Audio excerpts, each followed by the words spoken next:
guys, today we are going to be discussing what the difference is between a funnel versus a flywheel. Let's jump right in. Funnels are a standard way of how we look at a customer journey. We pour people into our funnel and push them deeper into it. We treat customers at the top of the funnel differently to those at the bottom of the funnel where they fall out. A flywheel is a more customer-centric and self-sustained approach. Let's take a closer look at how it works. Every business has a funnel. Whether you're aware of it or not, there's some kind of mechanism behind somebody who's never heard of you becomes a customer. The more you know about this mechanism, the more efficient you'll be at getting new customers. Funnels and flywheels are just a way to help you visualize and understand the customer journey. They're there even without you intentionally constructing them. They're just not going to be very good if that's the case. Understanding these two approaches and their advantages will help you construct a scalable sales process that works for you. Here's a quick summary of the differences between a funnel and a flywheel before we take a deep dive into each one.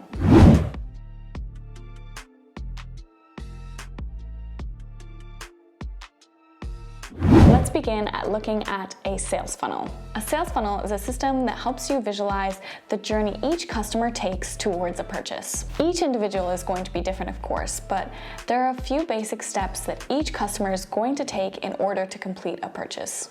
These are things like visiting your website, subscribing to your newsletter, or putting products into their cart. These steps are usually put into three parts of your funnel: the top, the middle, and the bottom.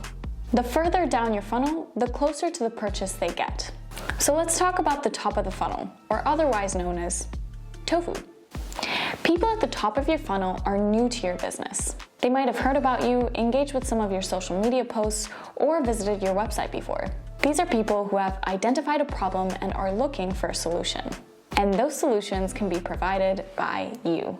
The type of conversations you should optimize the top of your funnel for are registration, newsletter subscriptions, booking a call, or downloading a PDF or ebook. So let's move on to the middle of the funnel. The middle of your funnel is full of leads who have either subscribed to your newsletter or have signed up on your website. You have their basic contact information, but in order to get them to the bottom of your funnel, you need to learn a little bit more about them. The type of conversations you should be aiming for in this section include engagement, which includes email opens, ad clicks, or content viewed. Activation, which includes creating a responsive relationship between you and your leads. And lastly, segmentation, which means putting leads into different buckets depending on their behavior. And lastly, let's move on to the bottom of the funnel. This is the smallest and most valuable pool of your prospects. Most leads won't make it here, and that's okay. It's not about forcing people through your funnel, but rather meeting people where they are. Bottom of the funnel leads need a little extra push to make a purchase. Common incentives include a time-restricted special offer, a small discount, or reassurance in a form of a call with your team or positive reviews. So let's move on to Flywheel. A defining feature of a flywheel is that it keeps on spinning. While customers will pour in and out of a funnel, a flywheel will keep them circling around. The flywheel is a new approach to sales that is undeniably effective because it puts the customers in the center of everything. In a traditional sales funnel, the marketing team does their job, then the sales team does their job, and then the journey ends. The customer pays and they're gone. They fall out of your funnel. And that's not an accident. That's by design. The constant downward push, with purchase being the end goal, is the biggest design flaw of the funnel.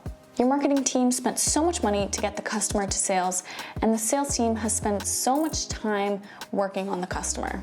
All those resources go to waste if the end goal is for them to make a purchase and fall out of the funnel. A flywheel is fun. It's focused on user needs. It provides relevant actions and content for different stages of the journey, much like a funnel does. The stages are different, however. Instead of a funnel, attract, engage, convert, the flywheel goes attract, engage, delight. Delighting customers is the key difference and biggest benefit of the flywheel approach.